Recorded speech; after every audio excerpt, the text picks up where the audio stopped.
Hola a todos, bienvenidos a nuestra presentación de una de las condiciones de salud más relevantes y desatendidas de nuestro continente, la enfermedad de Chagas, o también conocida como la tripanosomiasis americana.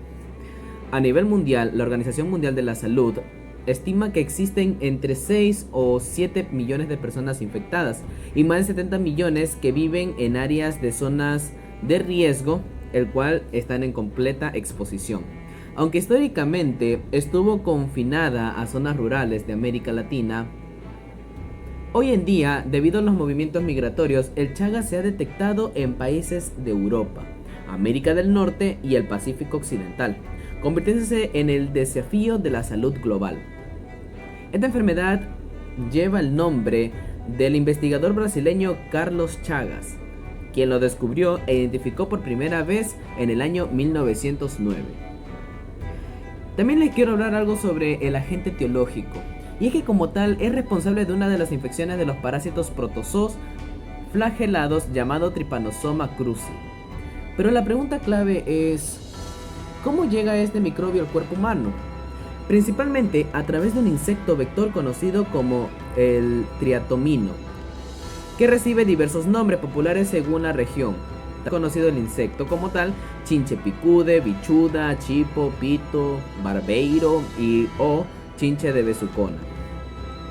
Aquí debemos de mentir un mito fundamental. Es que el chinche no transmite el parásito directamente al picar. El proceso ocurre de la siguiente manera.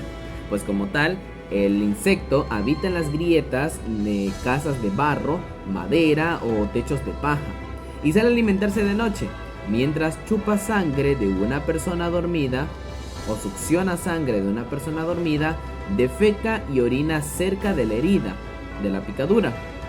La persona, debido a la comezón que se rasca de forma intensa, arrastra las heces infectadas hacia la picadura, hacia una herida abierta o hacia la mucosa de los ojos o la boca. Así es como el parásito entra en la sangre.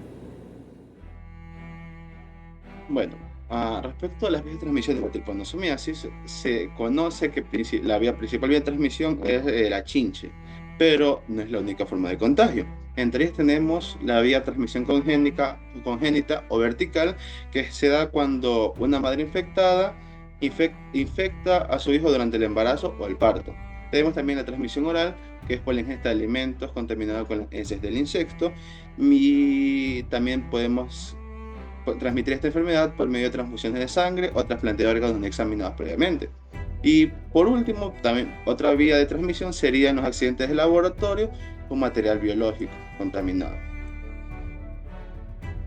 Bueno, respecto a las fases clínicas y complicaciones, esta enfermedad se va a representar o va a presentar dos fases críticas, que va a ser una fase aguda y una fase crónica.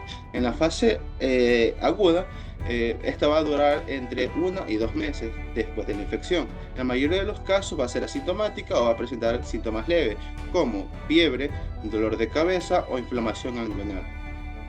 Pero en un pequeño porcentaje de los casos, el parásito entra en la mucosa ocular y se observa uno de los famosos, el signo patognomónico, que va a ser el signo de Romaña, que es una hinchazón violácea característica en un solo párpado, tiende a ser indolora, y esta va a ser el signo que va a representar la entrada de la enfermedad cuando es por vía ocular. Pero cuando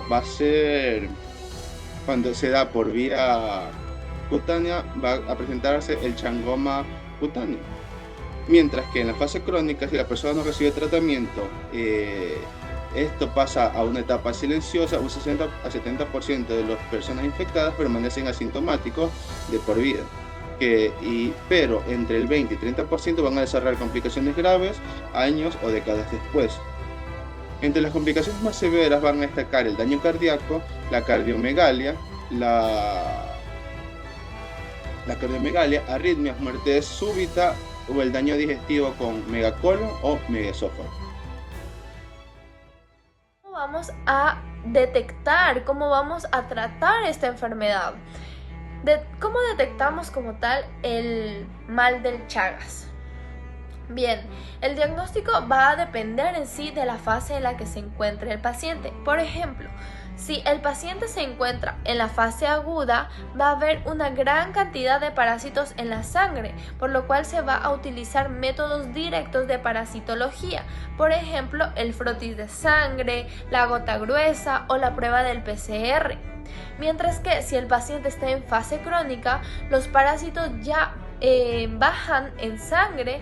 Entonces se va a requerir confirmar la presencia de anticuerpos por pruebas serológicas, como lo son la prueba de ELISA, la prueba de inmunodeficiencia. ¿Bien? Bien.